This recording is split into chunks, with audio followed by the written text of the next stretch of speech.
Howdy do, folks. Welcome back to another stream with me, Fluent Code, here live on Twitch and YouTube. That's right, we are live again here in the UK, Twitch and YouTube. Yeah, another day, another dollar, more Eldar to paint. Well, I say more Eldar to paint. We're going to continue painting the same Eldar.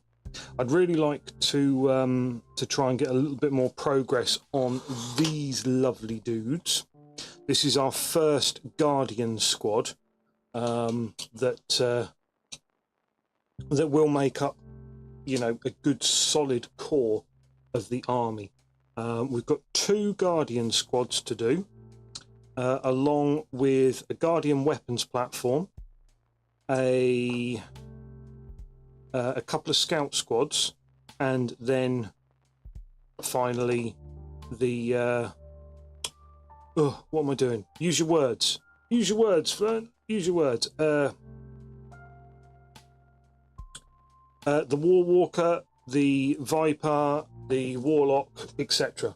So these guys are actually going to be our sort of core units, and I really want these guys to actually shine, because, you know, they're very basic guys. Hello Leo, welcome back to the chat. How are you this evening? Although they're really basic guys, they are lovely models, and I would love to do them justice. So it's not a problem, fella. I really appreciate a lurk. Everyone who lurks, it's another counter on the channel. So yeah, feel free to sit there, and you don't have to chat. There's no problem there.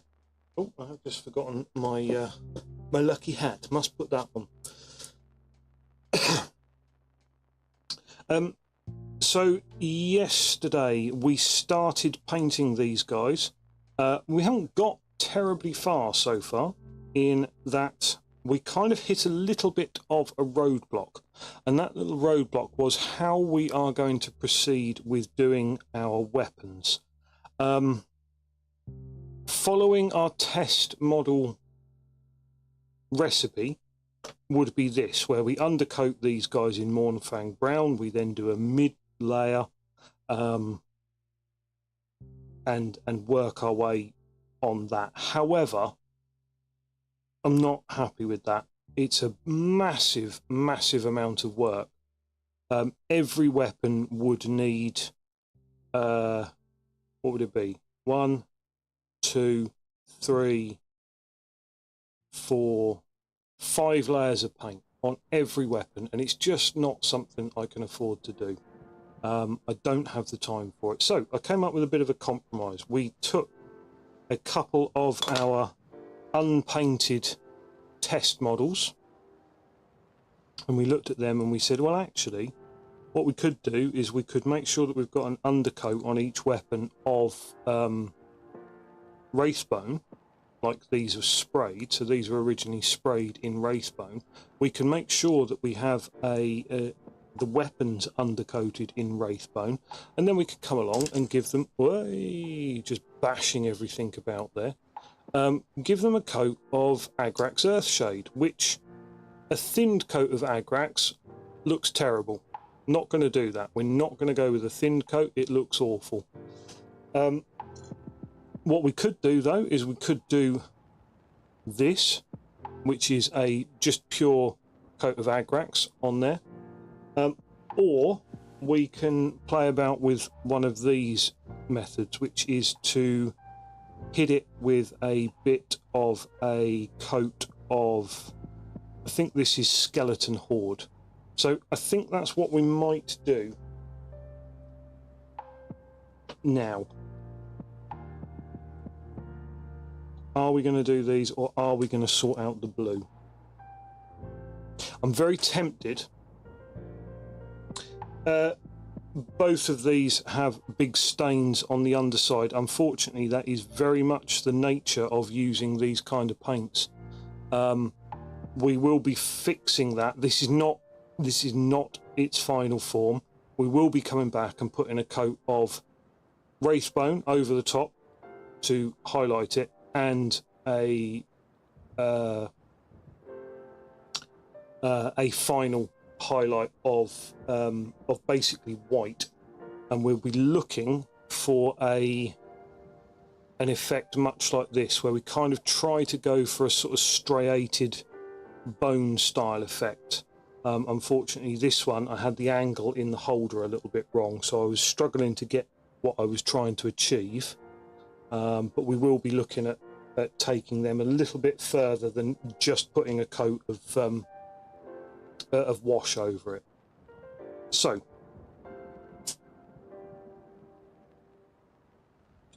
I am going to see if we can progress our blue. I'd like to get the blue up to a stage on each of these minis where I'm happy to move on with it. The blue is going to be the sort of primary colour, the one that everyone sees, so we're just going to go ahead and see if we can get that looking a little bit nicer. Now, we have a recipe for this blue, and it's a little bit complicated, but I'm hoping it's going to work quite well. Let's open up our palette and proceed to load up a little bit of blue on there. And the recipe for the blue is, actually, am I going to use the wet palette, or am I going to just thin it on a normal palette? I don't need this to last too long, but I do need it to be quite thin. So the way we do this recipe is as follows. We take our guy who has already been painted with contrast blue, and we're going to go and then hit him with some Macragge blue, heavily thinned down Macragge blue. In effect, we're almost sort of aiming for more like a wash rather than anything. So we are thinning it, almost a sort of 3-in-1 mix of water, and then painting that over the top so that it just sits down into all of these crevices and shades that that really, really powerful contrast blue that we've got, and just tones it back a little bit. When that dries, we're going to go ahead and hit this with a highlight of lightning bolt blue, and then we mix up lightning bolt blue and ice blue, quite old colours to be fair, from the Citadel range, and highlight the model appropriately, and then that will eventually all come good and look like our test model, or at least that is the plan. So because this is so thinned, it's actually showing a bit of the contrast paint through it, which is why I found the effect so nice. You just get that little tiny bit of like pre-shading going on with it.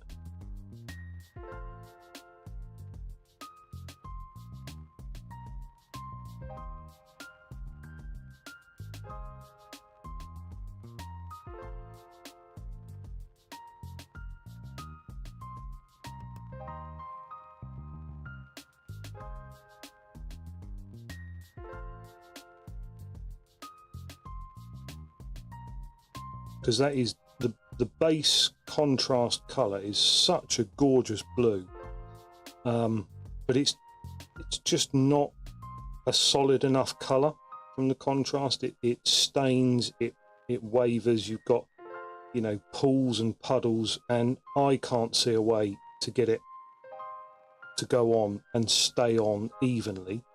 So this was the best way that I found that I could tone it back, get it to look even, and still keep some of those gorgeous colours. And I'll pull up the sample model in a moment so you can see what we're talking about. But I quite I was quite pleased with the sample, so fingers crossed we can actually duplicate that now. That's what this, that's why we spent like 5 painting sessions, like 10 hours on the sample model, trying to get something we were happy with. Of course, the main process should hopefully not take that long, because if we were spending 10 hours on each Guardian, I think this this painting project would fail quite quickly. So as you can see, that coat of thinned blue over the top has really just smoothed the whole thing out. And when that dries, that sits really nicely on the model. So I don't actually need the wet palette. I'm going to pop that back away for now.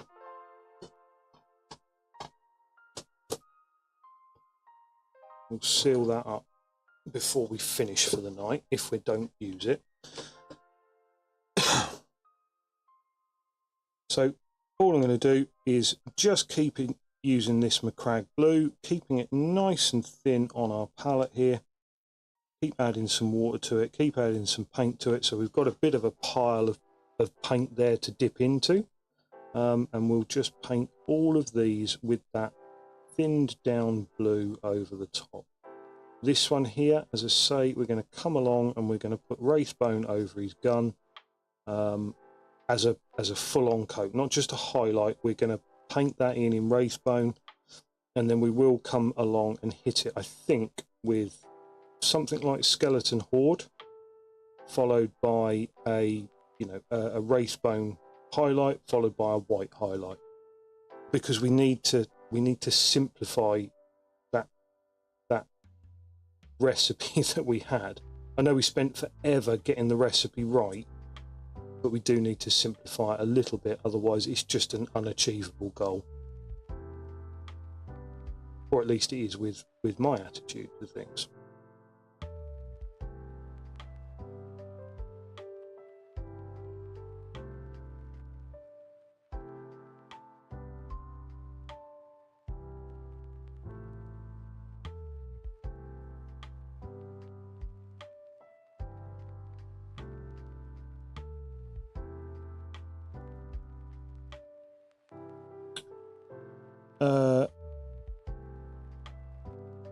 Hi there, Smiling Beagle, welcome back.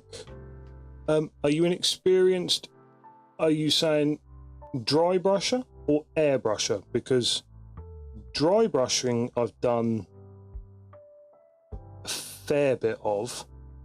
I don't really use it much beyond the initial starting phases of dry brushing. Yeah, I don't use it terribly much beyond the initial phases of getting a model up there.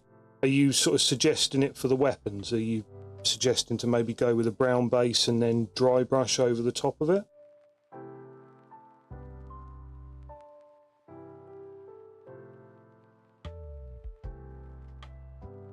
Because that could be something I might go back to one of the sample models with.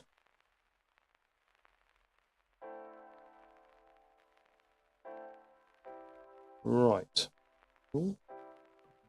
More cover up on that one. Just a bit.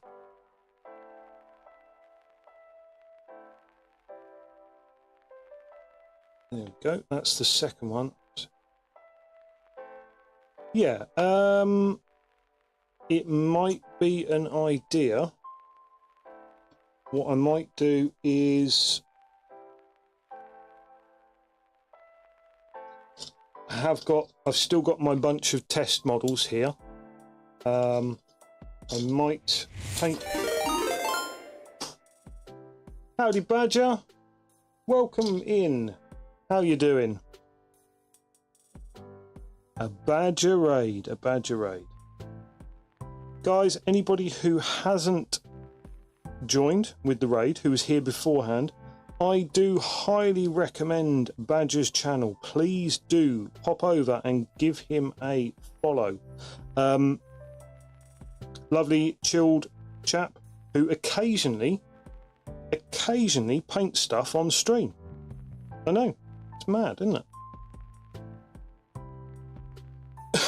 I am doing fantastic, thank you, Badger. And yourself, I hope you're not camouflage blind after painting all of those catachans. Madness. We are slowly going blue armor blind. We have 9 of the little devils here in front of us, plus another nearly 30 of them on the table over there that we've got to paint. So all Guardians and Guardian adjacent, because there's nothing like doing a 30-year out-of-date themed army that will probably never see the light of day.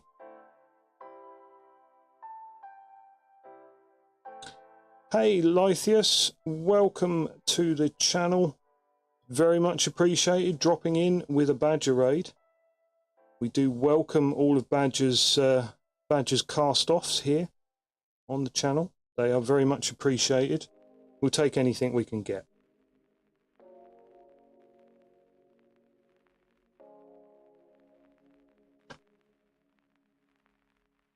Yes, they're starting to look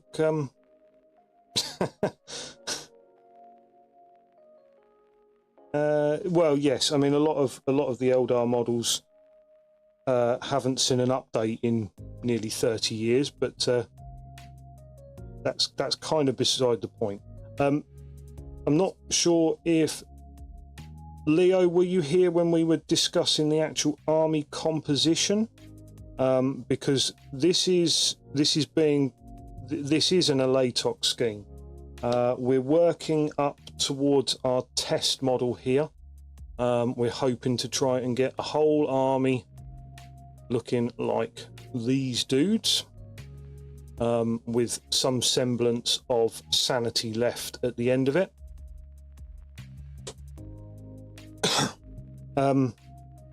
The army is actually being constructed under 2nd edition rules, and it will be a legal army. I'll flash him up again for you in a moment, Badger, so you get a chance. He is on the Discord, and I did post him up on Insta as well, so feel free to check him out there, although I think I have got him a little bit out of focus, so his eyes look a bit crossed and what have you. Yeah, the aim is to have a 2nd edition legal army, which I will then actually try and build upon to make it work in other editions. So it's kind of a weird thing to want, or kind of a weird way to build the army, I know, but it works in my head. If I make it legal in 2nd, and then almost like playing World of Warcraft Classic, where suddenly they release the Burning Crusade and then they release the next one, I'm going to build it up into the next edition, and then add things to the army to make it into the next edition, and so on and so forth. Yeah, that was the completed guy that we managed to put out. I was quite happy with him. I'm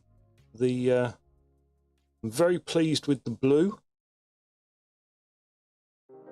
and I'm quite pleased with how the eyes turned out as well. There's quite a nice red gemming going on there, but obviously we do lose a little bit with the camera focus when we get him up right close.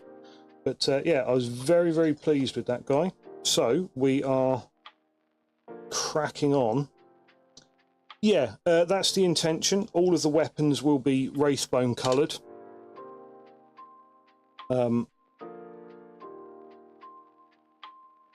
that is one of the things we are puzzling out right now as to how we do the race bone. I'm kind of leaning towards as simple as possible, because we do have quite a detailed blue to follow, and because that is the predominant colour of the army, it does mean it's going to take quite a lot of our time. And if I then was to attempt to do all the weapons in 5 different coats of building it up, I think I'd probably go quite mad. Especially as some of these older models, as much as I would like to put out there that they are perfect and have never been bettered, some of the details can be a little bit meh, just a little bit, you know. And it's not a it's just a meh. So yeah, sitting there and highlighting 5 layers of meh is a bit much even for me, especially as I initially started the channel and the army with the intention of, oh, you know what, I can paint this all with contrast paints and be done in like 20 minutes. Yeah, I kind of forgot my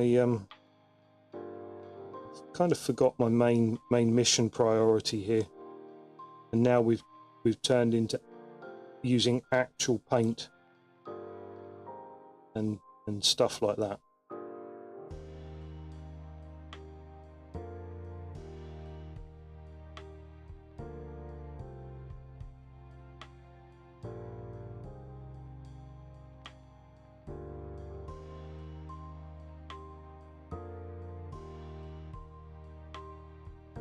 So the recipe that we decided on this blue, and it was kind of a happy accident, the way this really light coat of Macragge blue just sits and allows, it's so heavily thinned that it just allows this base contrast colour Thalasar blue to sort of glow through it. It's just, I'm really pleased with the way the blue has sort of taken shape. So we're going to go ahead and get all of these guys done. And I think what we might do is we might actually do the blue to completion on the whole squad before we move on to another colour. Because that does let us see some progress, at least, sort of. I mean, it'd be nice to just, yeah, contrast paint and done, but there we go. 1, 2, 3, 4. Let's paint someone with a little bit of character now, shall we?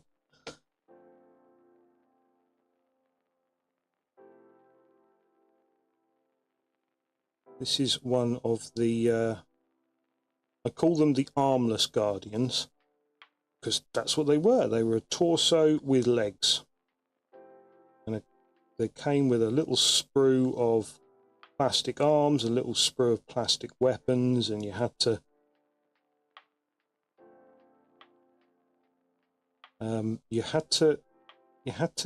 like stick them together yourself like some sort of caveman. You know, they didn't come in just one pose that was theoretically possible with them, and no others, and they didn't consist of 17 different pieces of plastic for each model. They're just, you know, a torso, legs, which is all one piece, and then 2 arms and a gun. But I absolutely hated assembling these back in the day, because I always found it, even though you only had like 4 pieces to assemble, trying to get both arms and the gun stuck on so that it looked like the model was holding them. It's, yeah, I didn't, because always just seem to end up pointing just slightly wrong, just slightly out, and you had to use super glue. That's true. I mean, that is the best way of doing it. It's just that required patience and sitting there and getting them in the right spot. This one is one that I actually bought off of eBay, fully assembled. And when I put it through the paint stripper, it didn't come apart. And you can see that whoever assembled this one also struggled with the concept of getting the hands attached to the gun, because he's just thumbing the gun there, you know. Oh well, if it works for him. But that is, I always find that's one of the nicest things about buying eBay Warhammer is finding the little the little bits where somebody else also fucked up. Oh, we seem to have got a very, very water paint here. Add a little bit more paint to it, and then a tiny bit more water. There we go.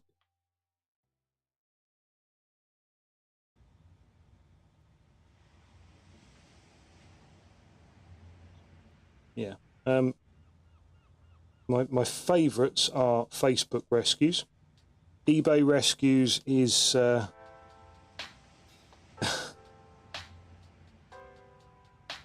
it's okay. It's okay. Yes, matching the arms up, sitting there, especially if, like me, you've managed to source. So currently I've got a whole bunch of these armless. They're not part of this build. They will come along later on. I might keep them the same faction, the same craft world. I might paint them up as possibly a few visiting squads, just to give a little bit of a colour and difference to the army. But they could well end up as a LATOC as well.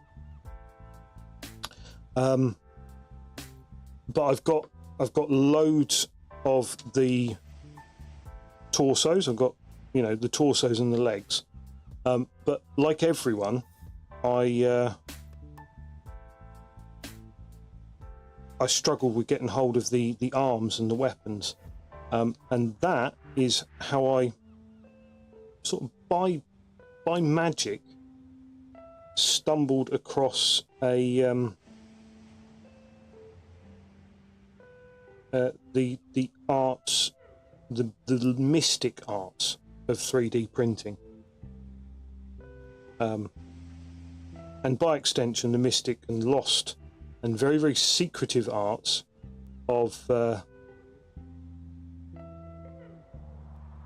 scanning old Warhammer 2nd edition models, which does go on out there, folks.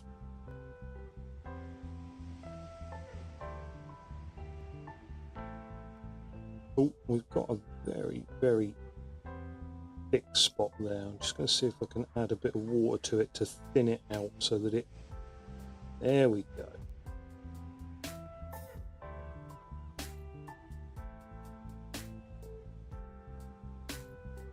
So yes, mentioned only in hushed tones, sculpts in clay, then scans in 3D prints. Oh, that's fantastic. That's way more talented and artistic than what I'm talking about. I'm talking about the process of taking an old Warhammer thing, scanning it, and then 3D printing it. Personally, I actually quite like the process of, once you have the scan, you can then play with it digitally, and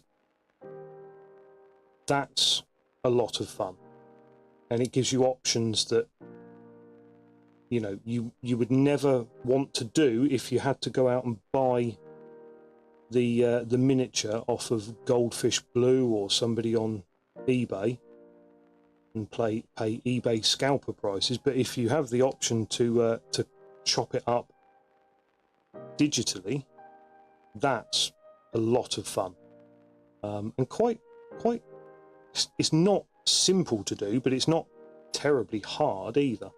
So yeah, a lot of those sort of basic scans and what have you can be found on the Blue website and places like that.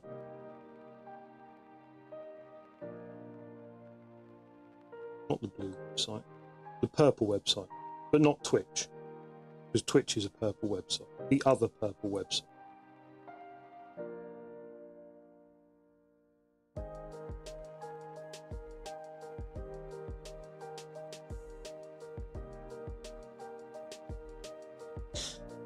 Okay.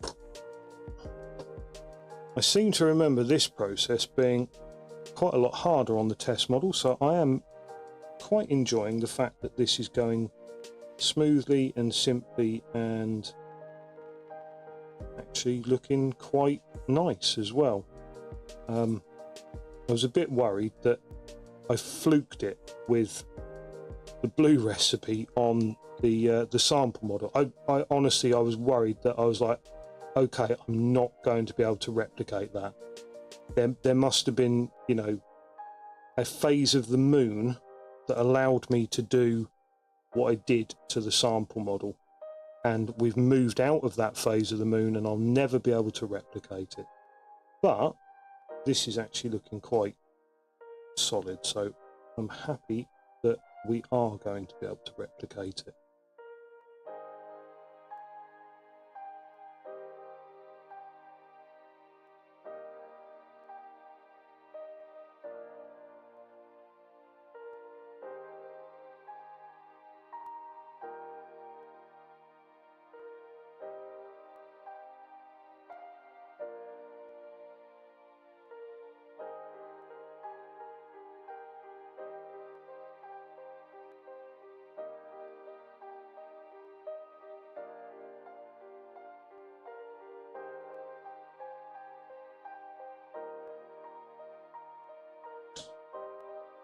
Oi, oi, oi. Right.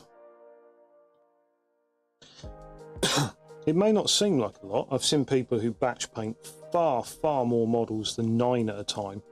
But it is surprising the amount of time that it takes to put even a very thin sort of, don't have to pay much attention to it, washy coat over a model. If you're trying to be reasonably neat and not get it everywhere, 9 models, it still takes like 40 minutes to put that on. That's quite a considerable time investment.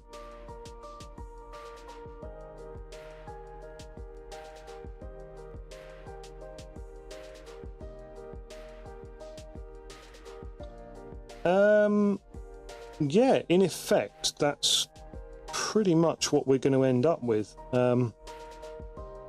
This blue is basically a wash. It's thinned enough that it effectively becomes a wash, but it allows you to bleed some of the original blue through.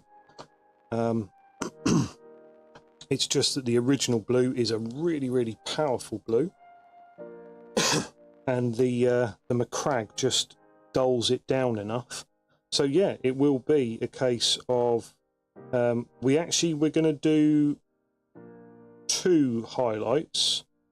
2 highlights, possibly 3 highlight layers, possibly 4.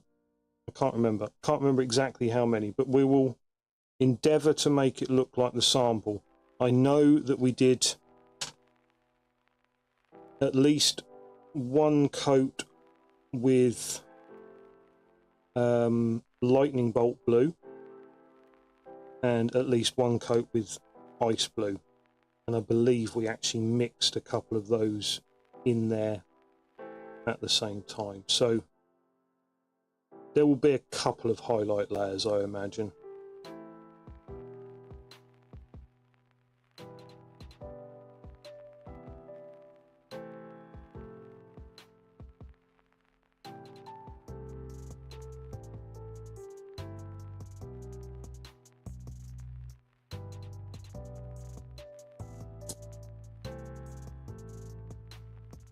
Before it goes too cold, let me just grab a sip of my tea.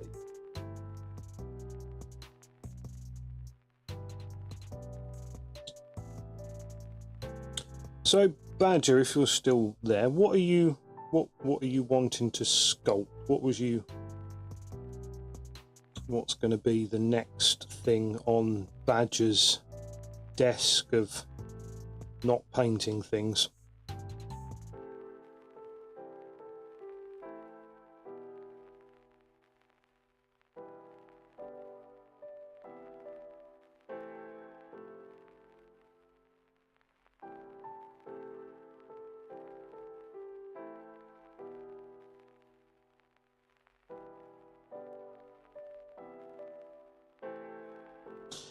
Obviously, you may also have noticed that I'm saving the best one till last. That's my little treat model. So for each stage, I save him till last.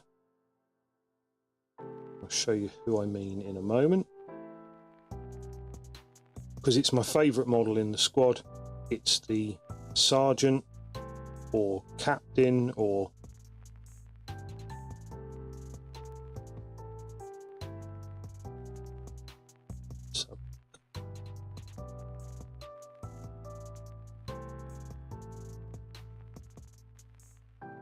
nearly done with this one, and I can show you who I mean.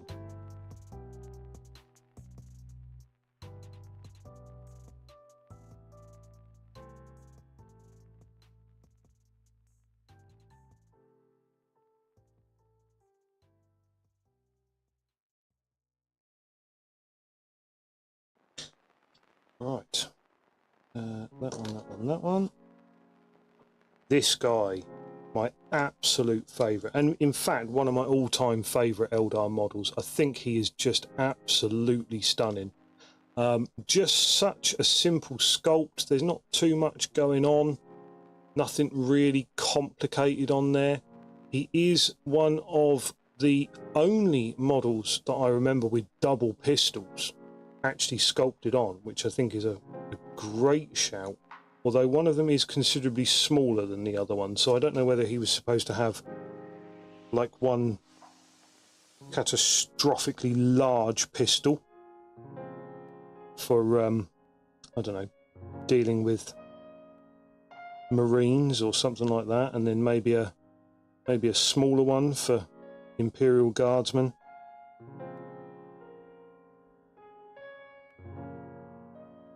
Because, you know, they're considerably lesser of a threat.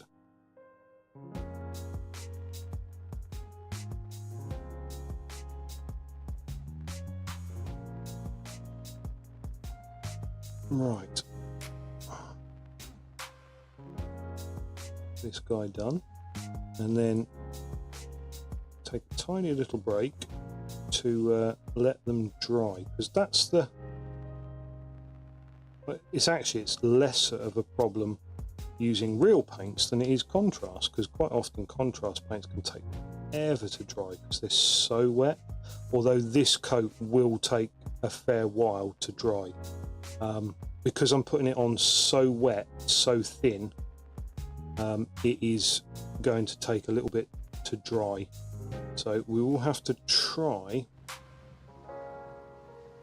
and start working on the earliest ones that we painted in the squad.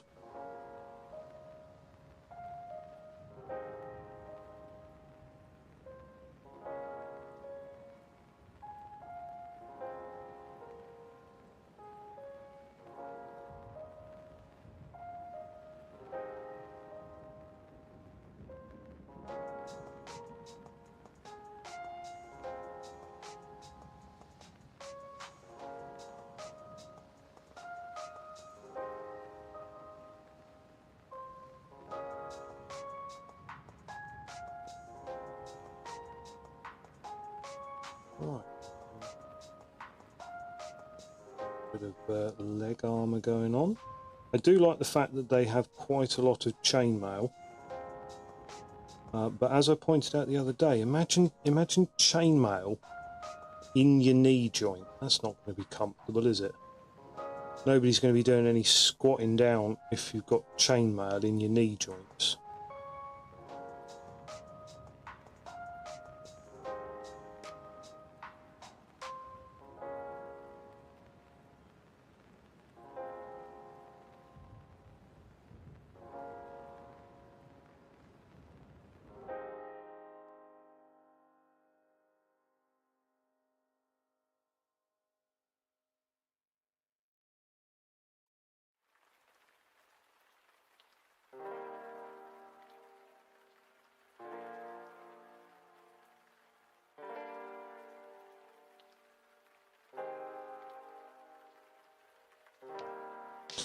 But like a lot of Rogue Trader sculpts, just such beautiful simplicity. That's one of the main things I love. This is the level of detail that I can paint. I can't paint a higher level of detail because it baffles me. It blows my mind. I look at these things that are so incredibly intricately sculpted, and they are beautiful, but I'm not a good enough painter to make that work. I can't paint that well. So I paint to my ability on models that complement that ability.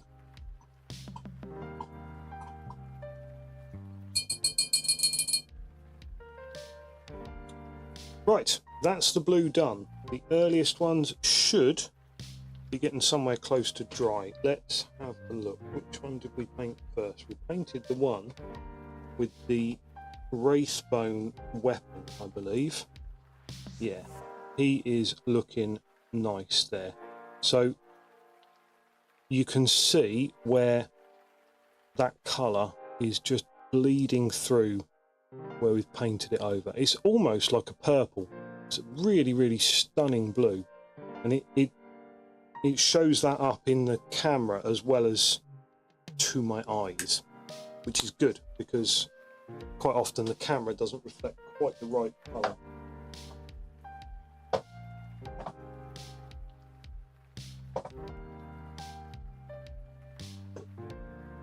This is our next step. This is Lightning Bolt Blue. Amazing colour, this one.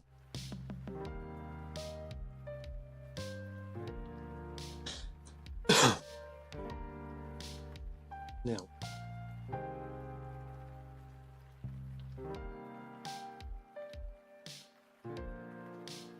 like I say, I want to try and get as much of this blue knocked out tonight.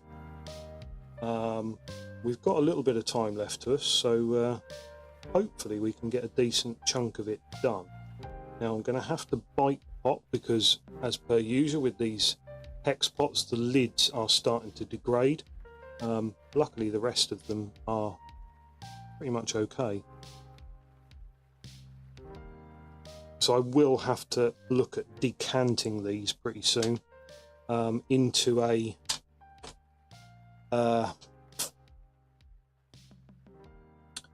more suitable dropper bottle container, hopefully. I'm going to now start to bring in my wet palette. This is new technology for me. I have not, before this project, I have not used a wet palette. Shock horror, I know. So we'll get this nice and thin, look. There we go, nice and thin. And then we'll just start slapping away at it. I say slapping away, it's not quite that sort of process. No, we won't. What we will do is we will actually, we're going to go for a mid-tone here. Oh, mad lad, adding an extra step in. Shouldn't be doing that. But we are going to.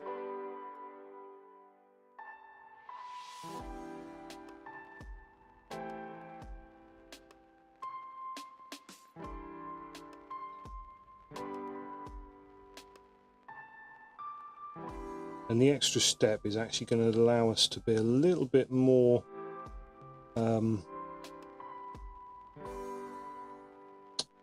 lax with the, would that be the best term for it? I think it probably would, but we can be a little bit more slapdash with our highlights than what we were planning to be with going straight to the lightning bolt blue. So we can go in a little bit thicker, come back a bit further into the McCrag blue, and then build those highlights up over a couple of passes, which is quite nice to be able to do. Let's just come back and do it a little bit thicker.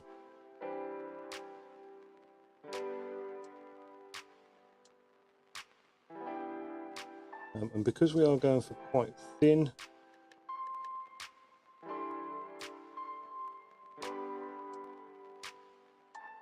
they blend quite nicely together.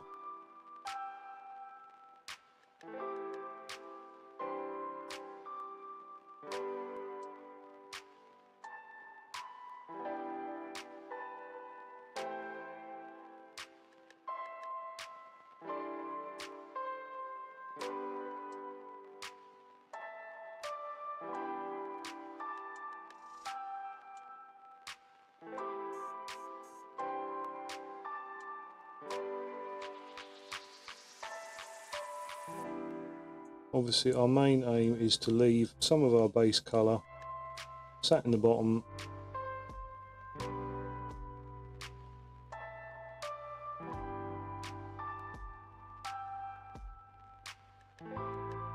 and then work our way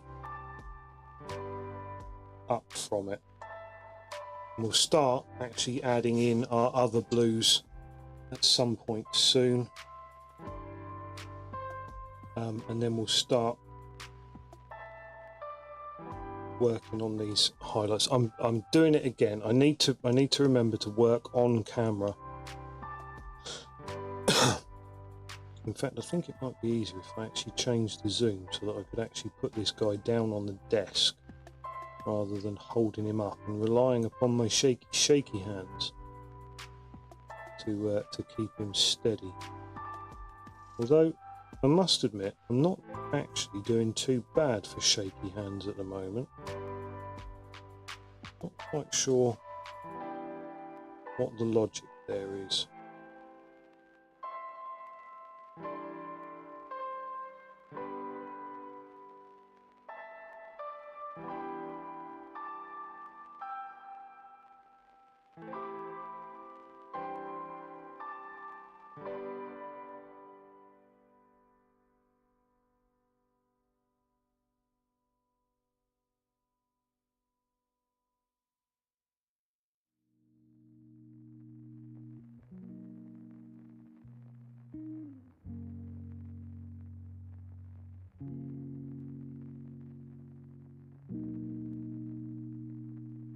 I believe I quite possibly could have gone straight with the lightning bolt blue.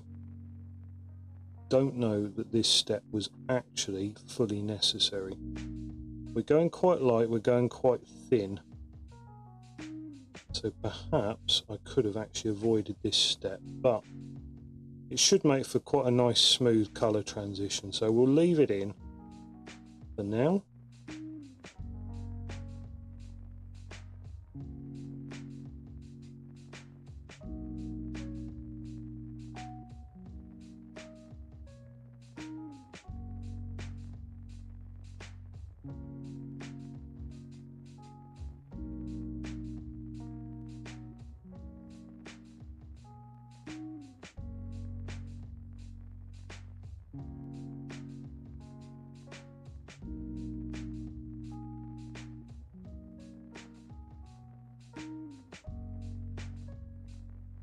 Oh, excellent. Leo, I will have a look at that in just a moment. I'm just going to try and get this this colour layer done. I have a feeling I won't keep this stage in. Look at us, still experimenting. Even though we've got our recipe, we're just going to carry on experimenting until we thin down the number of steps required for each of these models, because I think I could quite possibly have gone straight for the lightning bolt blue. In fact, what I'm going to try and do, tell you what, Leo, while I've taken a bit of a break from that colour, let's see if I can grab up.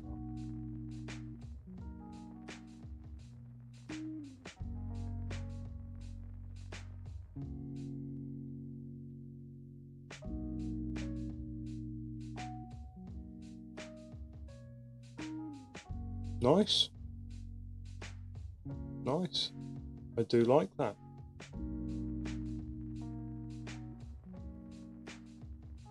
It's not the effect that I'm going for on this one, because obviously you can see a little bit of the dry brushing texture there. I'm trying to weed out some of that texture. Okay, so sorry, you dry brushed all three areas with the same colours before applying speed paint. Got ya. Okay, so it's all the same base colour over a black undercoat. Yeah, no, that has merits for sure.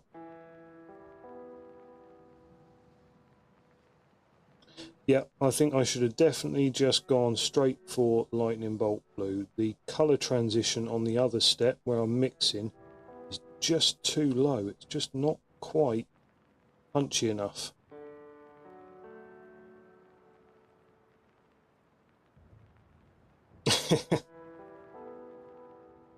Yeah. What did you? What were your dry brush steps then? Because I see you've got like a brown in for the. Have you though? Have you got a brown? I don't know. I'll let you explain it.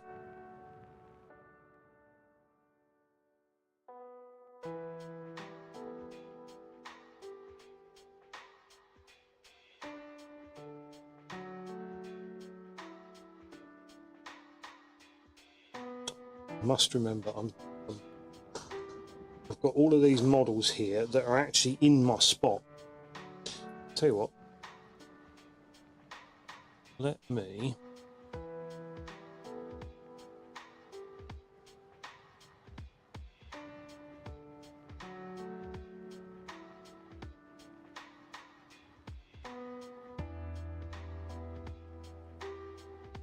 wrong one.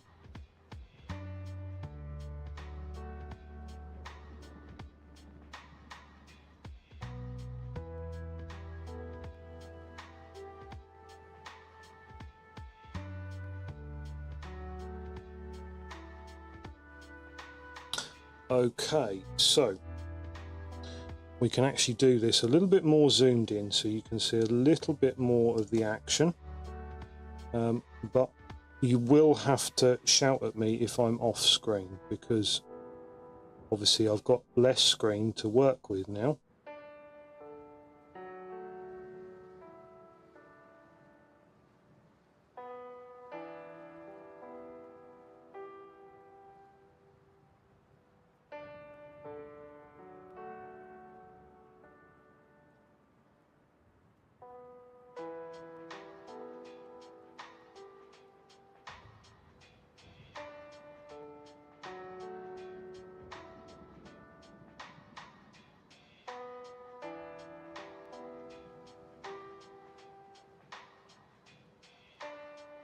Okay, yeah. No, that's very cool. So that's a good recipe. I don't have any. I've got Mornfang, but I don't have any of the other colours. But I will definitely keep an eye out and potentially consider trying them. I can adapt the colours slightly to other ones in my range and possibly do it by building up the colours. I'd have to give it a go myself. I don't, not that I don't trust you, but I'd like to try it myself before I put it in part of the recipe. But yeah, I might give that a go. I don't know that it's the kind of I don't know that it's the colours that I'm sort of after, the effect, as it were, but we will consider it.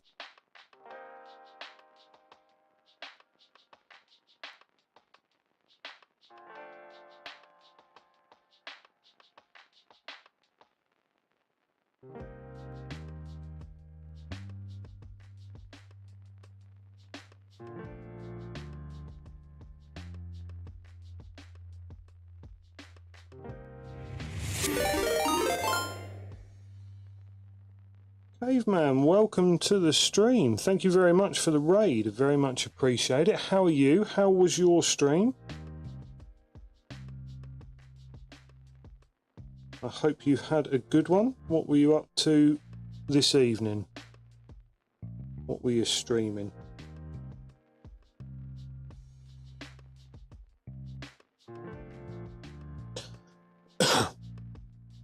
Hi Caveman, I hope you're doing well.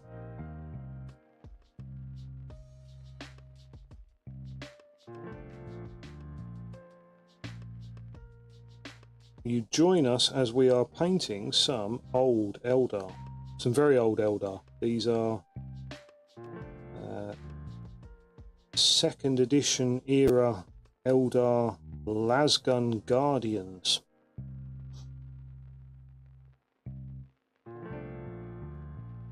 New nippers on the way. Oh, excellent.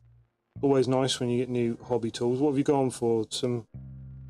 The sort of basic ones off of Amazon, or something spicy?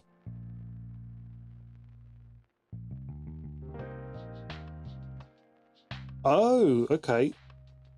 Warmaster scale.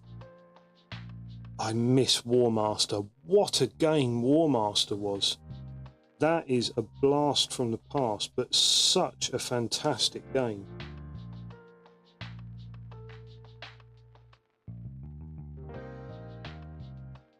Or do you mean you were painting a Wood Elf Warmaster?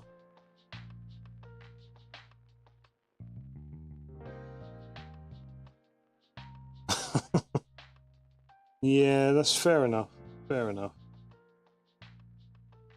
I've always found with nippers is that whichever ones you buy are always great until you're an idiot and try and cut something that's too hard. And then they're junk, and no matter how much you've spent on them, you've got to throw them away. That's all right, not a problem, Caveman. Very much appreciated your raid and dropping in. I hope your viewers had a lovely time.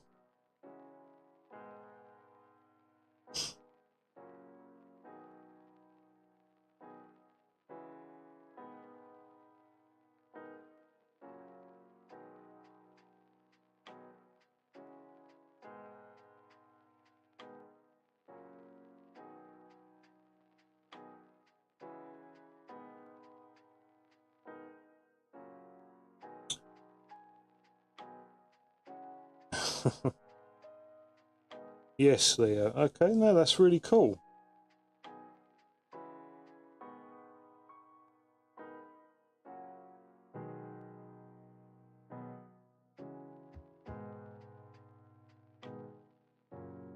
So, Caveman, I'm guessing the OPR is one-page rules. That's all right. I am pretty convinced that your English is better than my German, even though I spent oh God, how long?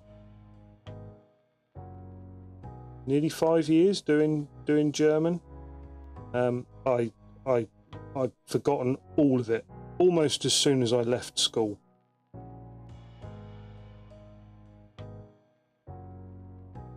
So please don't apologise for your English. As I say, I'm sure it's better than my German, because as is very typical with the English, we don't actually pay an awful lot of attention to other languages. Even though German was probably my favourite of all the other languages. I love the descriptive nature of German and the way that you just add words together until the word, you know, describes something.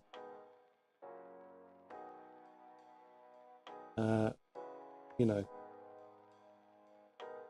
all those other languages who thought, you know, hospital was a good word, or some variation of hospital, and then eventually the Germans come along with Krankenhaus, just a lovely guttural sounding word. I do like it. So it's a War Master of the Wood Elves of 1 page rules. I want to join the painting competition this month. Okay.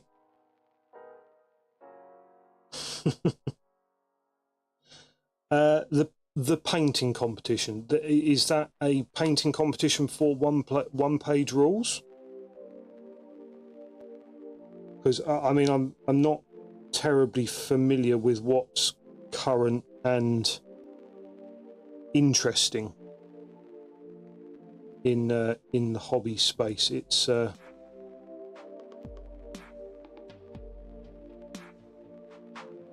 I'm quite old-fashioned with the hobby, as you can probably tell by what I'm painting currently.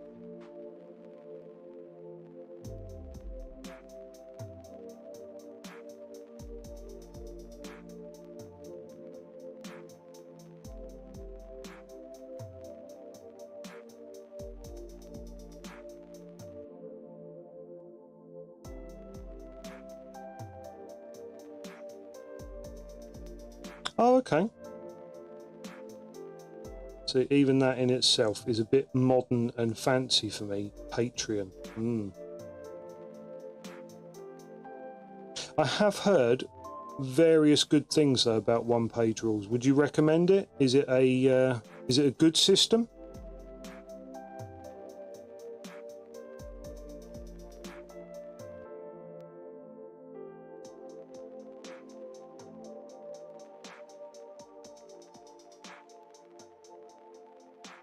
And if it is, what is seal of approval in German?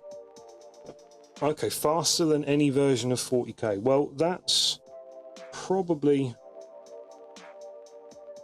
I mean, probably possible.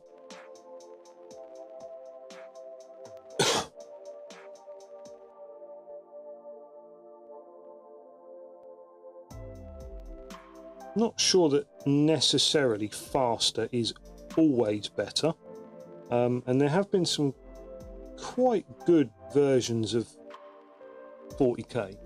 Good Seagull. Okay, started war. Lizardman and Bretonian, that was 5th edition. 5th edition. 4th edition was High Elves and Goblins. Fantastic box set that came with a paper rock lobber, paper griffin, wolf chariot.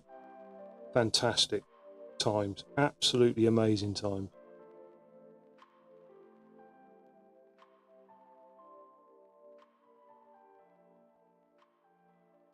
What I liked about 4th and 5th edition was 5th edition was 4th edition with a couple of extra armies. That's all it was. They re-released a couple of the army books, most notably High Elves.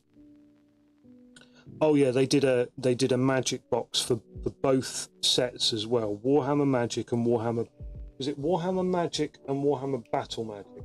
No, Battle Magic came first, and then Warhammer Magic came for the 5th edition one, and they were fantastic. I did love them.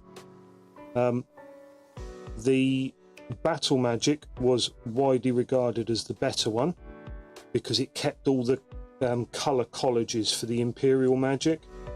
So you had Jade Magic and Grey Magic and things like that. But I do warn you, conversations like this are the equivalent of putting 50p in me, and I will go for hours on old old hobby shit.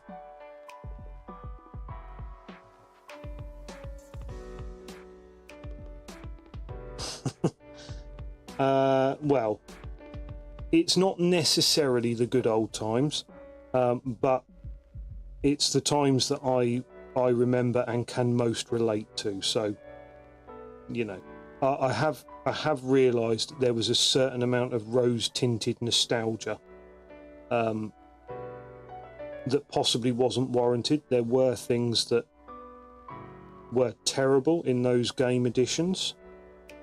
There's things that have been much improved now, but I can still ignore those things. I don't have to accept that. Oh.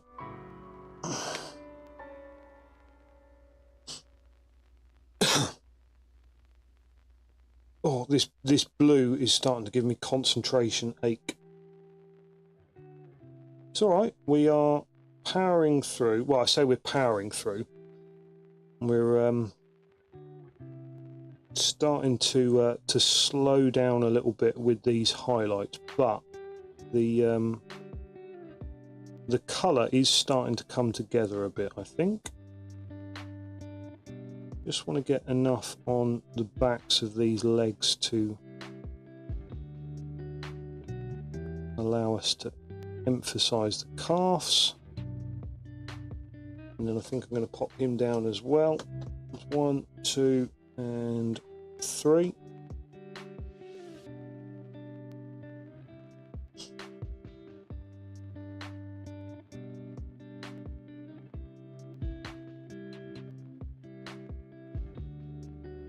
So, are there any other people who are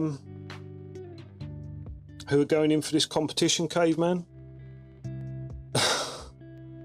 To be honest with you, they supported it everywhere for about 6 months and then let it die. It is very unfortunate. It was such a beautiful rule system, and the miniatures, the armies that they produced, the miniatures, I thought they were absolutely stunning. The difference in scale to anything that they had been doing for fantasy, it was amazing. I mean, it was you know, a fantasy example of epic, except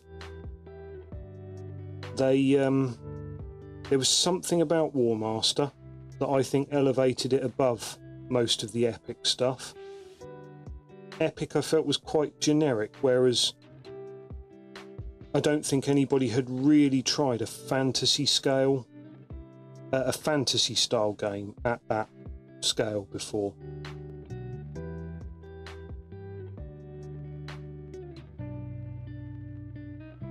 But as you say, not supported for very long, dropped from the roster quite quickly, as were all the specialist games back then. They were expected, you know, they were given a few months of support in White Dwarf, and then they were expected to fend for themselves for a few months more, and then they were just quietly written off and taken off the shelf.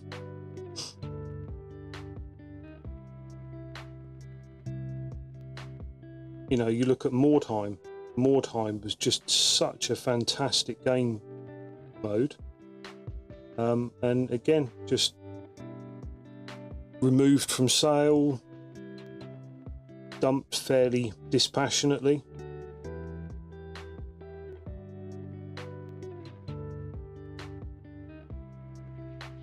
I had a Sisters of Sigmar gang warband. They were warbands in Mordheim. I had Sisters of Sigmar and a Skaven warband, two completely polar opposites. The Sisters, I can remember one of them got Ithilmar armor, which is a poorly designed. Mordheim had some absolutely amazing sculpts, Leo. They really were. A poorly designed spin on Mithril, obviously, Ithilmar armor, And this Ithalmar armor, it was such a cool suit of armor, and I ended up I butchered a Sister of Battle. I took her weapons and her bolt gun off, and gave her a couple of Sigmarite hammers. And so basically I was running around with a Sister of Battle, and everybody was like, oh no, here comes the unkillable wench again, which was quite good fun. And she was just like utterly impossible to put down.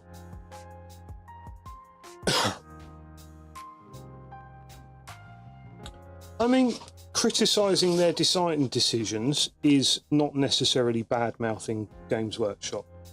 I think I need a little bit more water on my wet palette. I'm just going to go and refresh this just with a tiny little sprinkle.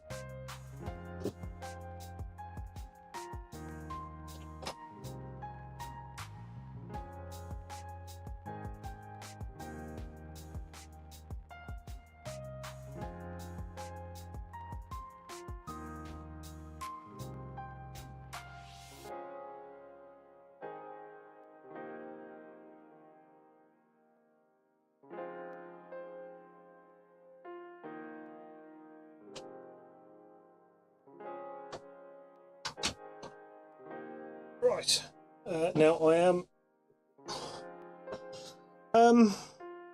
to be honest with you, I used to shit talk Games Workshop, but I don't anymore. The reason being, and I have said this numerous times on the channel, I was a terrible customer for Games Workshop. I liked all of their old shit that wasn't making them any money, and so they decided that I was a terrible customer. So they were not going to be a company that looks out for me anymore. And I can't blame them for that. I wasn't buying the stuff that they were producing because the old stuff is better, but they need to make new stuff as a company. So me and them parted ways, and it's only recently that I've become accepting of the fact that I was the party in the wrong there, and they were just a business trying to make a ton of money. And look at them now, they are a business making a ton of money. I think you could shoot double, so 4 shots with a sling. Yeah, my Skaven slingers were just absolutely deadly, and slings 100% were some of the best weapons in the game. I do miss more time, and I think the time is right for fantasy skirmish games. So I think that's why things like Frostgrave and what have you are doing quite so well. And perhaps Games Workshop will realise the error of their ways and realise that they have a pretty much unused IP sat there that that they'll need to do something with in the next few years, otherwise they risk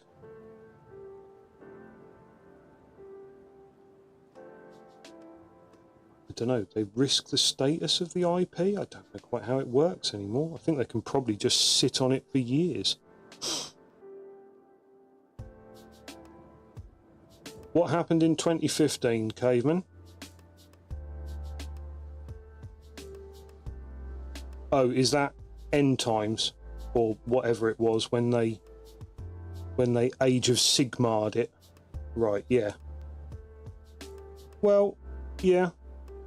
Do you know what I've always found though? And I know this is kind of, I mean, it's not advice, it's just me sort of talking shit about the collection that I've got. Yeah, there's the Ninth Age, there's this, there's that, there's all the rest of it. I mean, you know that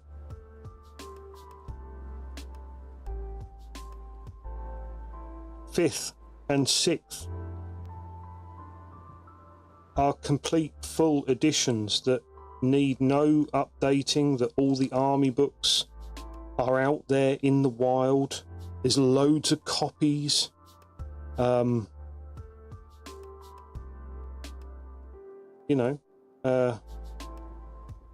I've still got my fourth, fifth. I think I've even got some sixth and later books sat on a shelf over there. I'd highly recommend, you know, picking up some of the old ones and seeing if you can get a group together to play it.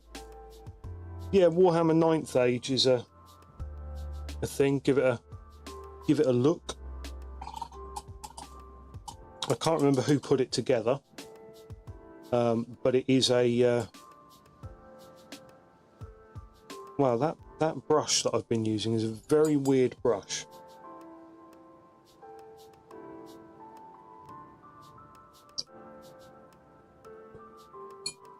There's paint wicking up the brush, even though I'm only getting the end of it in, and it's holding a super amount of pigment in there and going very hard. It's a terrible quality brush. I don't actually know why I'm using this one. I think I need to get some more. The brush that I was having the most fun with has unfortunately started to come apart. We'll see if we can get a little bit more life out of it here.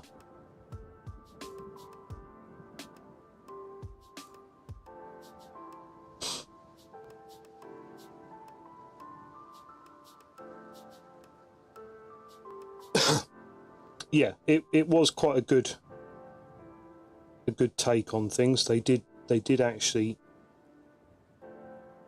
put a fair bit of effort into 9th Age, as far as I know, and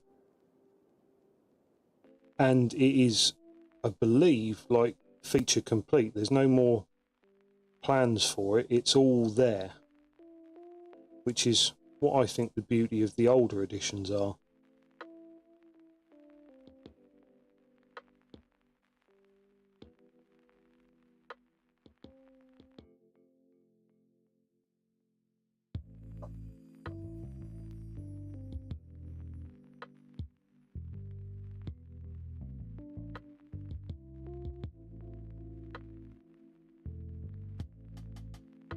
What is going on with that paint? Why is that sitting so? I'm not entirely convinced that I understand how to use this damn wet palette, but like a kid with a new toy, I will learn it eventually. Way too much paint.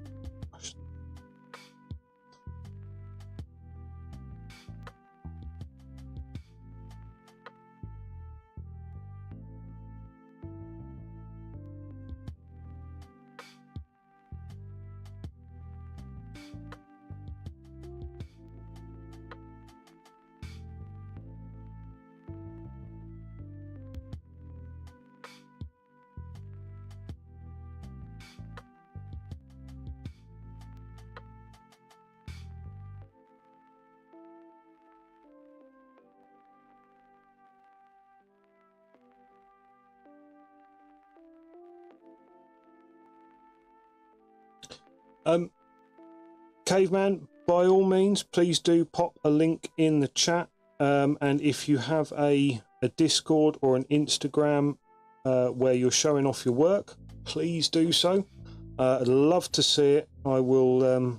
I do check out everyone who pops up, or feel free to pop into my own Discord below and share your links there if you want, or even some pictures. That's fine.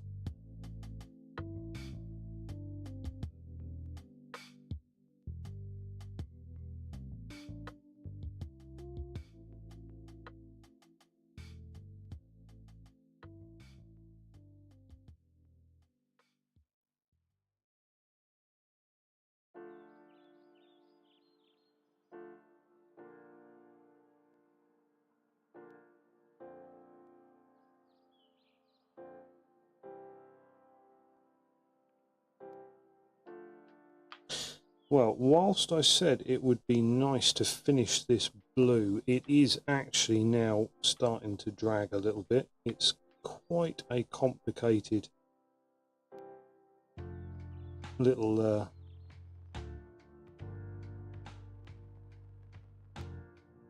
little paint. So I don't think we're going to get the whole army or the whole squad finished with the blue tonight, but we will have cracked quite a lot of it out of the way, which is a good thing. So when we come along tomorrow, what day is it today? It's Tuesday. Yes, we are streaming tomorrow, that's right. It depends what it's a picture of. If it's Warhammer or Warhammer related, which if it's one-page rules, feel free to put it in the Warhammer chat. If you don't, are more than welcome to put it in other miniatures, something like that, or just even the general. It doesn't matter. Yes, I think I have possibly over-egged the pudding with the... I've only got a little bit of extra water in there. That shouldn't be too much, but I have maybe swooshed it around a bit too much. Oh well. We will live and learn when it comes to our wet palette. And I think I've got like 50 of these sheets to learn with as well, so it's not like it's going to be too tragic.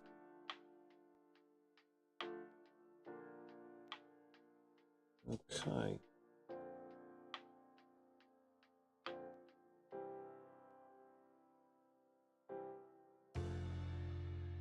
Right, let's have a look. Let's see what you got on this.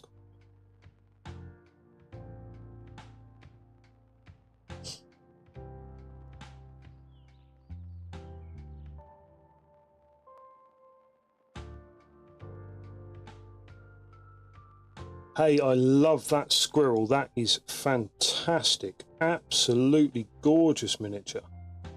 Let's have a look at some of the others in just a moment. Let me get rid of some of this paint on my brush. Right. Pop that to one side. I do like those plastic ones. They're nice and simple. What's the other ones?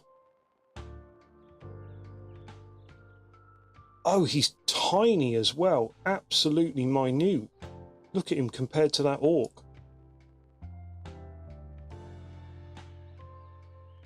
Okay, that is a very cool. I'm guessing it's a Skaven, but by another manufacturer. Because again, that is super cool. Really, really like that.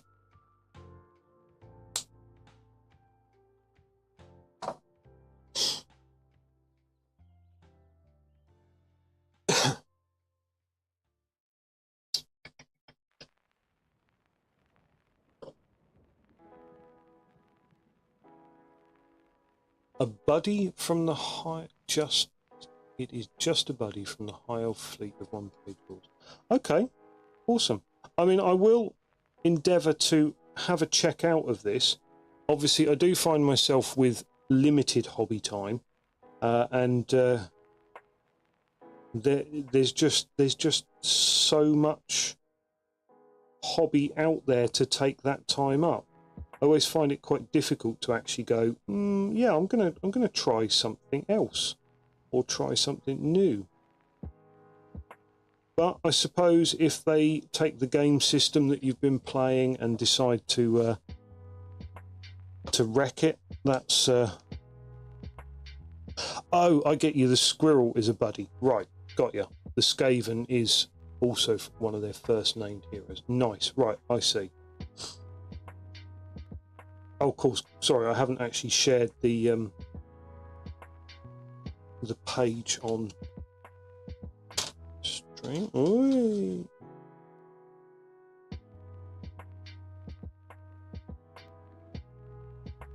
Go. Let's.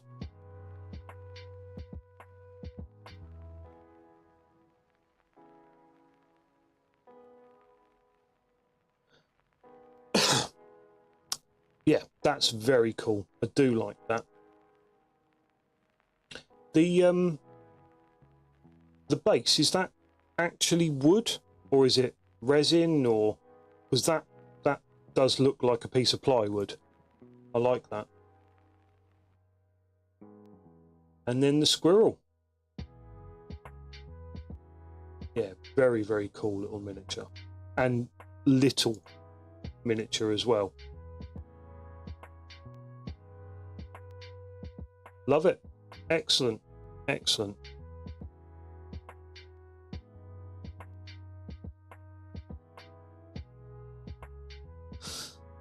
Right.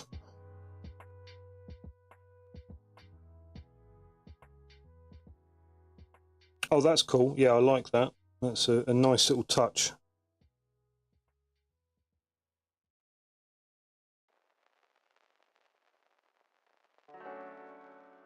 So, you mentioned the elf fleet. Is it sort of pirate based, or is it sort of high seas?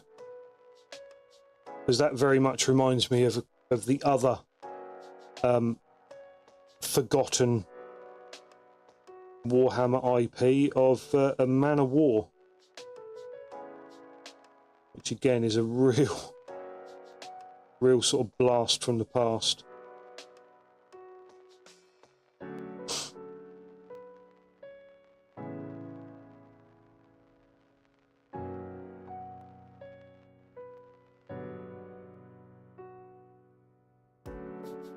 Although I believe it was elf fleet is an equivalent to the elf. Oh, okay, yeah.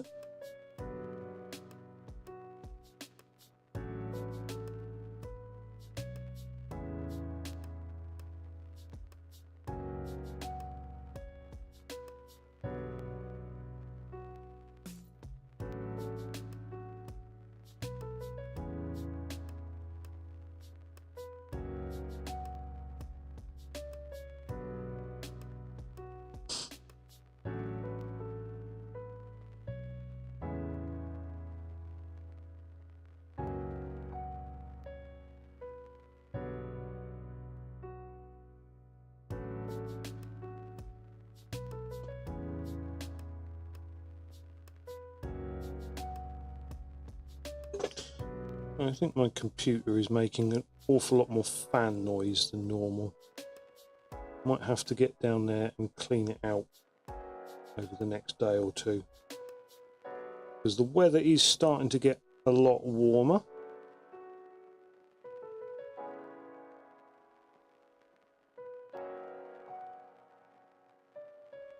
And the last thing I really want is to have that sat there chuntering away. And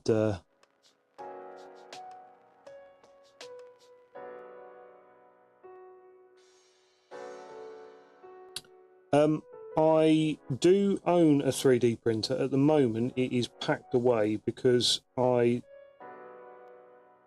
need to get myself some hobby space cleared in the shed so that I can run it, because I was running it in the house, and even with the water washable resin that's supposed to be like low odor and what have you, it's not. It needs to be outside. So at the moment 3D printing for me is on a bit of a hiatus until I get that sorted out. But I'm quite a good fan of the idea of it, and I have had a little bit of success. I've got some nice figures printed, some of which may end up featuring on the stream at some point, others which quite probably won't, because they're not necessarily of the right sort of quality for that. Was there a something hidden behind the question? Did you have some? Oh, so the one-page rule stuff is designed for printing? Are they sold as like STLs rather than? Of course, if they're a smaller manufacturer, they're probably not going to sell their own miniatures, are they? Or rather, they're not a manufacturer at all. Okay.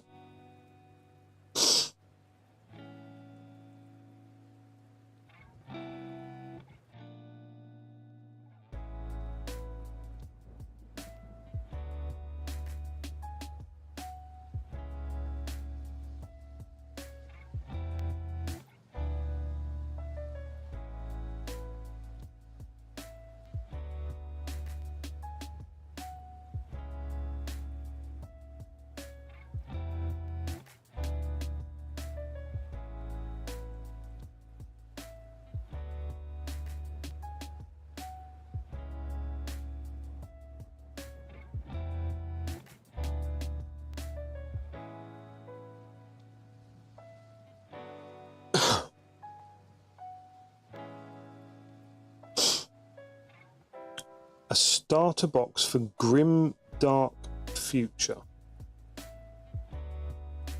That sounds intriguing.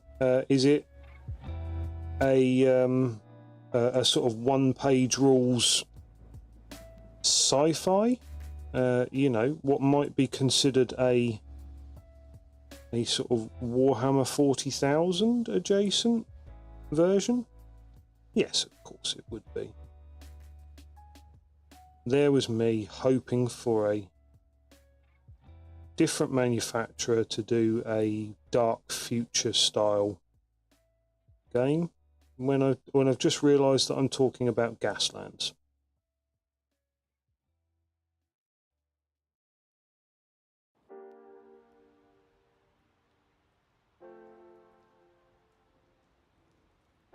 I talk about not having enough time to do other hobbies and what have you, or rather other stuff in this sort of hobby adjacent area, but Gaslands is something that I do really like. Embracing my love of Hot Wheels and Carnage all in one go. Perfect. Robot Legion and Saurian Star Host, about 45 miniatures per side. That's a big old starter box.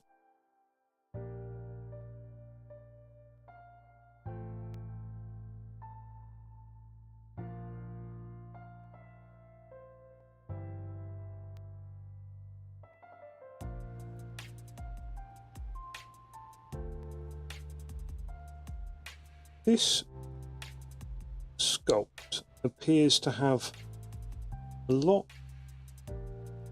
I mean, the boots are more like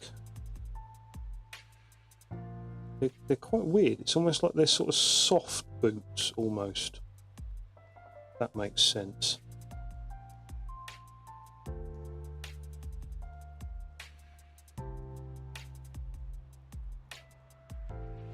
They're still going to be painted blue because, you know, why not? Yeah, 45 miniatures per side is a big old starter box, to be fair. Yeah, that'll be an interesting one to keep an eye on. And I mean, I hope they do really well out of it, because I think there is...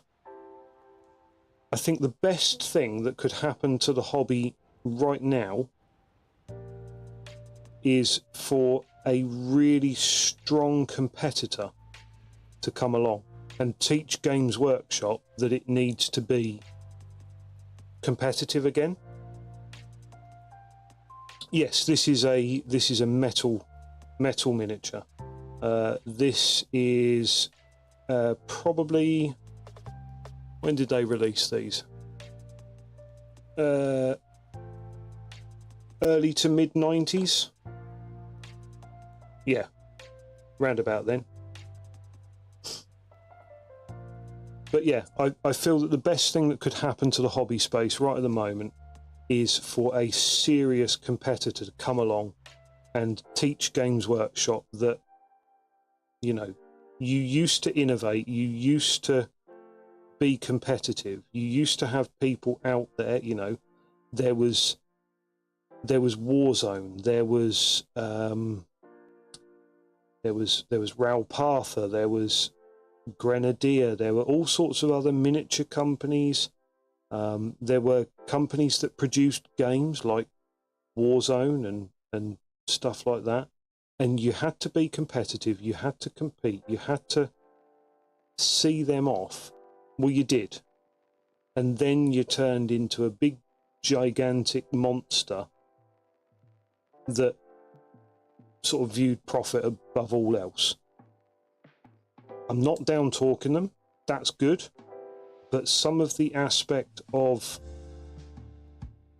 hey, this is really cool and quirky, and look, we made a model out of a deodorant stick, that got lost along the way. And I know the shareholders don't give a shit about, you know, oh, our nerds want to make models out of deodorant sticks and what have you. Well, that doesn't actually get us any money. But still, there must be some way to incorporate both sides of the coin there. There's got to be something that we can do to make the hobby place a bit nicer. I wouldn't say that they don't care. It's just that all they care about is, again, I don't know that that's fair. They are a company, they have responsibility to shareholders. That responsibility is to return the utmost amount of profit. And if they don't, they're failing their duty to their shareholders. And they would be raked over the coals for it. However, as I was watching, you know, if you came in on one of the earlier raids, I was watching Glorious Badger's stream, who I don't have a shout out, so please take this as a verbal shout out. Go check him out, he's in the chat from earlier. Lovely little chilled, relaxed painting streamer. He was talking about how his uncle said to him, he said, oh, you do that Games Workshop stuff, don't you? That's a really good investment. But that's the thing, that's what it is now. It is an investment. And those people who put money into investment funds want to see shareholder returns. And if they don't, the person at the top of the table very soon loses his seat. And it's a sad state of affairs for something that is such a joyful hobby and memory to a lot of people. But that's capitalism 101. And, you know, it doesn't really care what our thoughts and feelings are, as long as there's profit to be made. Ah well, that's enough negativity. Let's go back to having a rant about how Goblin Green was never the same colour, no matter how many pots you bought.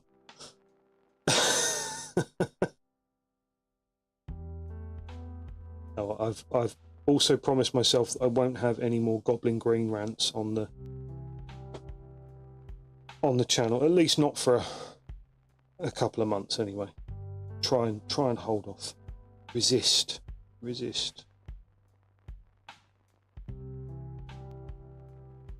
Yes, I've shaken it properly. Like I say, I've got 3 pots here. All of them are different colours.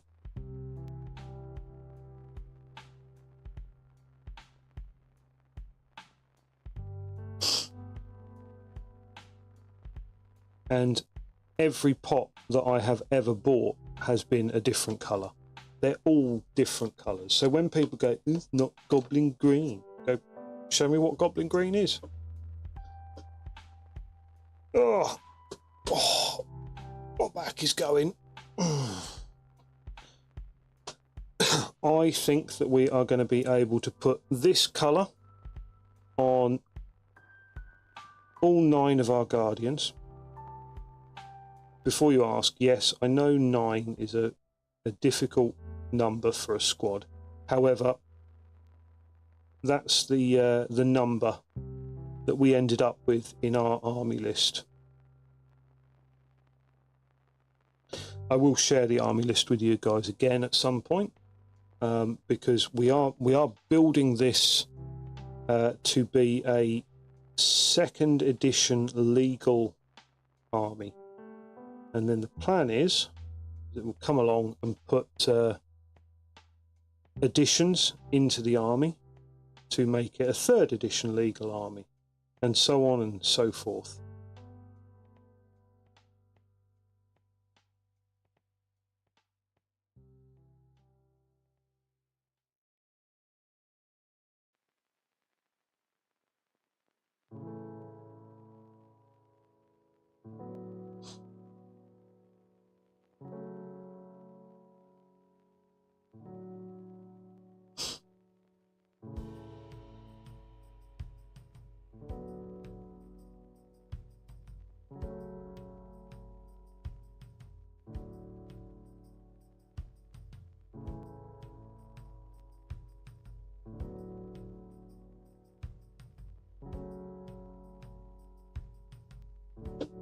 We got a little bit of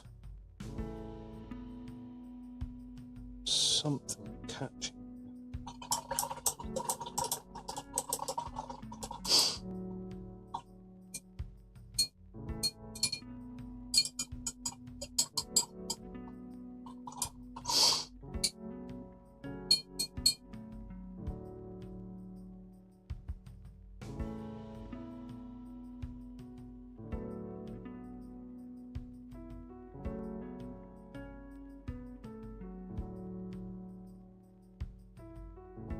Right, as I say, we've got a couple, well, we've got 2 more. We've got this guy, and we've got our boss. Go on, what's your question, caveman? Hit me.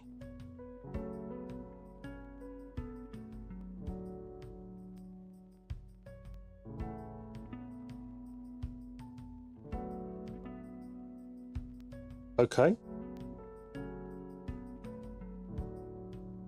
Ooh, I love these ones. Is this a centaur with a bow? Okay. Are you trying to identify what one it is, or do not know from when they are? Okay. Post up a picture. Do you have a picture of it? Or is it a case of we've got to try and find you centaurs with a bow? Have you heard of a website called Stuff of Legends? So Legends, S-O Legends. That's a good point. Or you have a website called Collecting Citadel Miniatures. Although that does kind of depend upon you knowing what range they came from. Otherwise, you just are endlessly searching for through pictures of old miniatures. But if you post up your picture, we can start the hunt.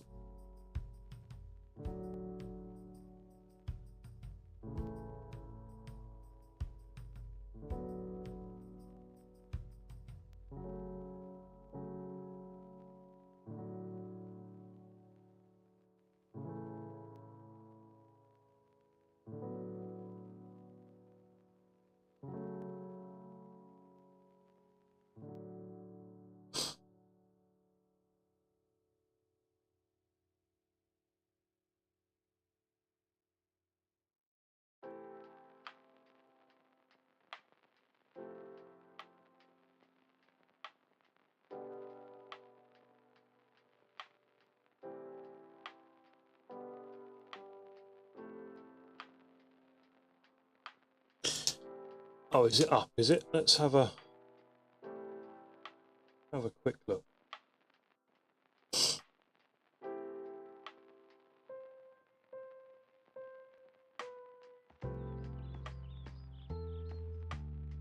That is a Croxagore. That came out in 96, I think. Around about then, 96, 97. That was when I first really joined the hobby. So it's not that I know that off by heart just like that. I do have a bit of an advantage there. That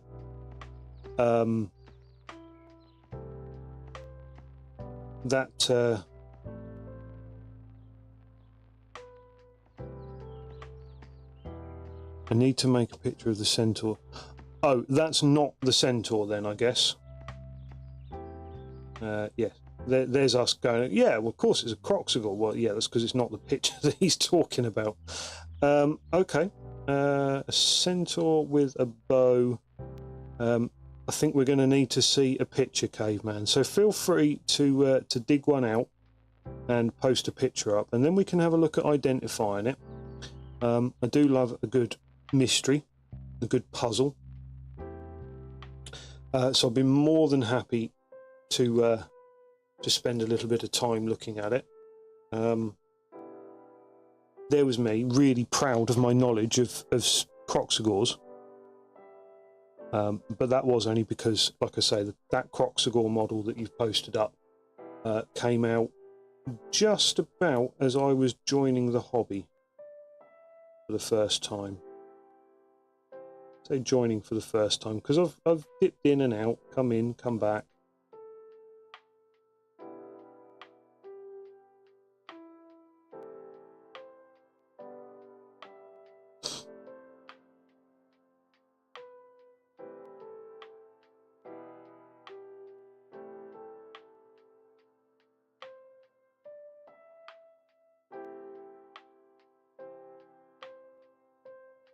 Yes, yeah, that's from 5th.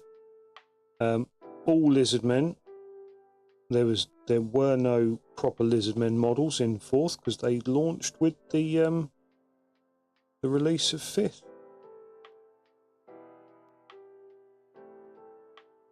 And a lovely range back then as well. I especially liked the Salamander, apart from putting it together.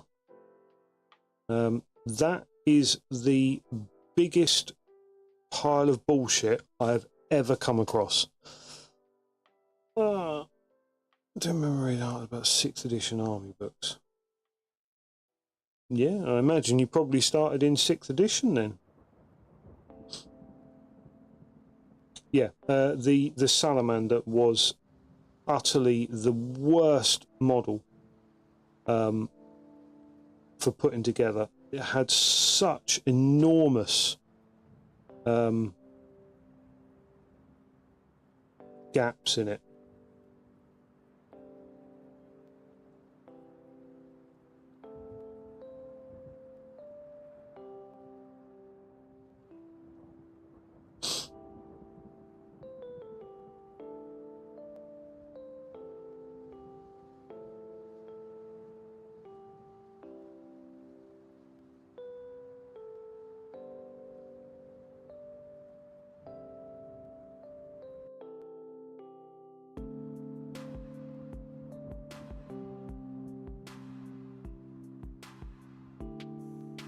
Oh, nearly slipped up there.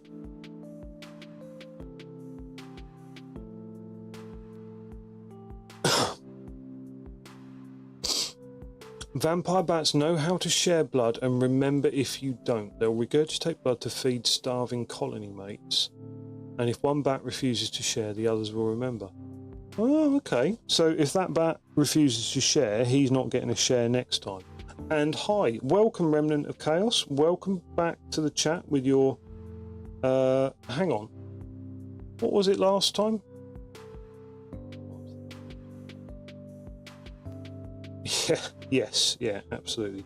I can't remember what fact you dropped in with last time. It was an Animal Kingdom fact. Ah, that's it. Sea otters. Sea otters. Well, welcome back.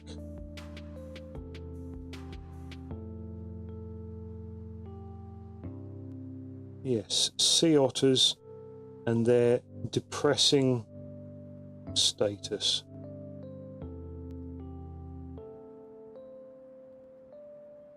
So, how are you this evening? Oh, go on. What have you learnt today?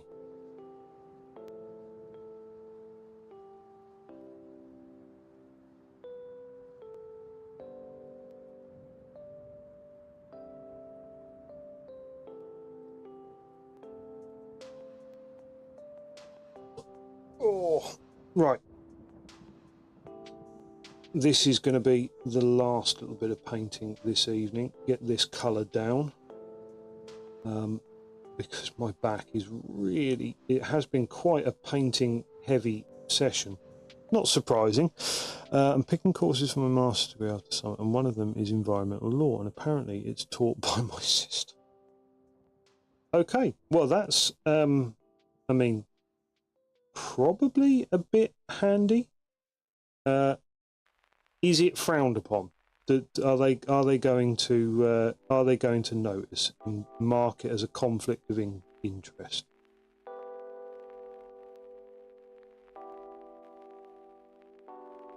Or will nobody actually care? Well, there you go.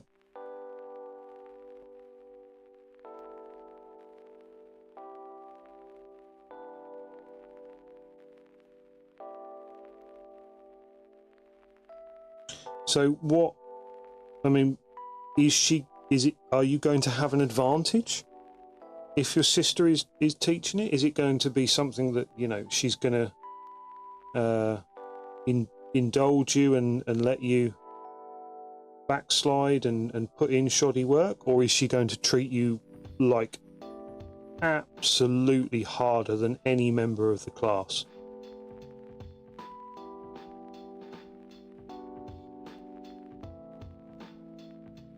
Because I'm pretty sure that... Okay, fair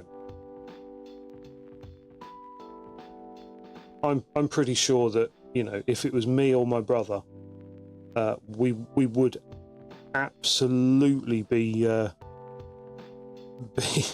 harder on each other than any other member of the class. Because that, you know, you got to get that sibling rivalry in, isn't it?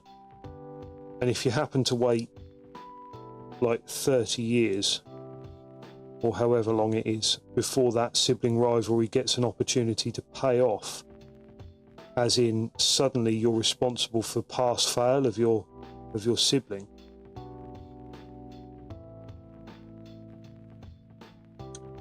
yeah, I mean that's absolutely fair if you ask me. I don't see there being any problem there at all. Just don't go shouting about it on your course, because I guarantee you some idiot will find something to complain about.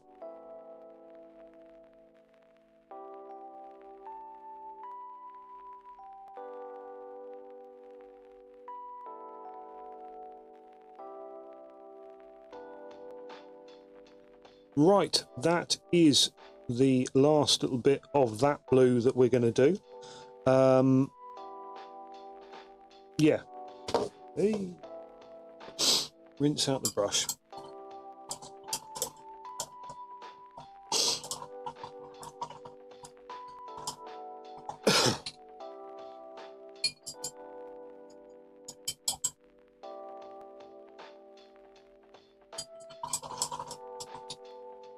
Definitely going to have to invest in some new brushes. These guys have seen some pretty hard duty over the last few months, so I will, considering they are just cheap brushes, it's probably about time that I did go out and not invest in decent quality ones. God no, I'm not about to do that, but I will actually buy some more cheap brushes. Right, so let's have a look, see how far we got. We have some lovely blue on our very old Eldar. I will be coming along with another highlight. We've got some ice blue to add to this. to bring us a little bit closer to our sample miniature here. We'll be looking to try and create an effect much like that. So we've got our squad of 9, and I think we have decided that we are going to go down the route of painting the weapons in bleached bone, like this guy, and then giving them a contrast paint or a wash of some sort. That's it for now.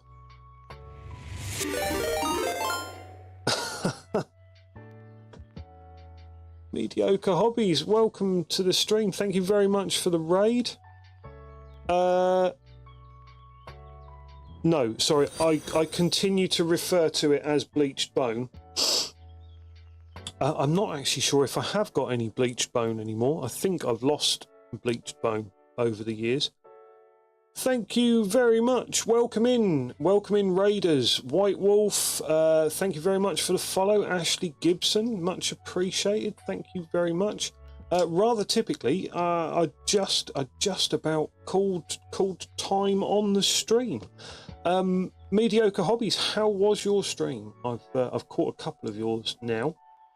Always a nice, interesting one with plenty of energy. What were you hobbying?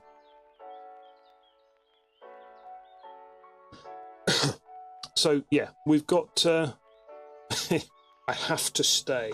Okay, all right. Well, we can talk you through a little bit of the.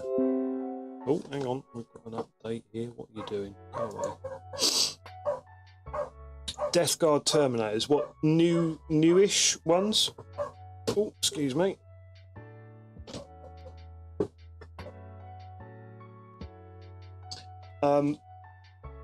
Because yeah, I do quite like some of the new Death Guard models.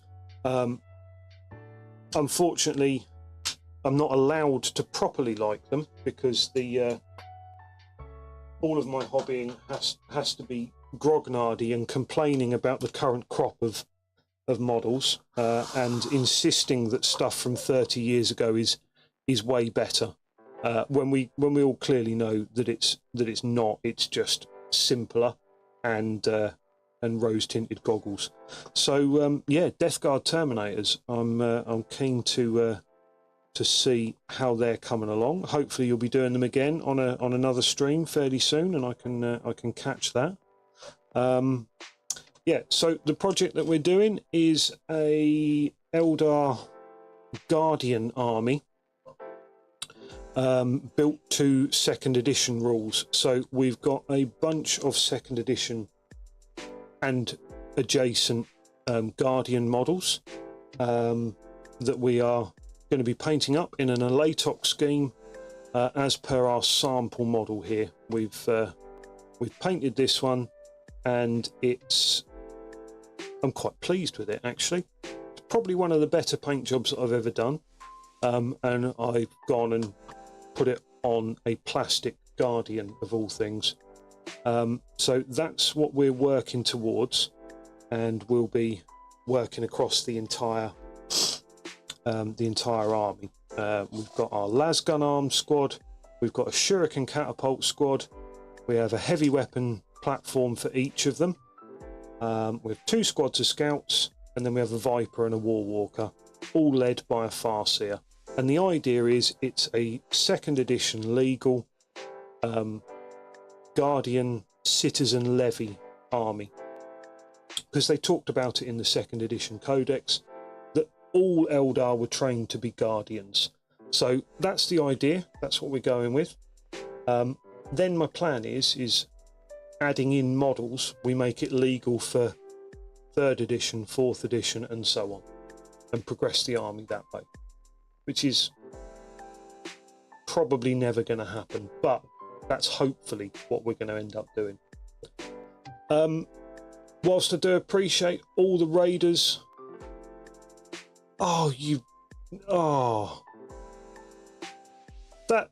Yeah, no, that's absolutely what I should call it. Yeah, I'm gutted I didn't think of it.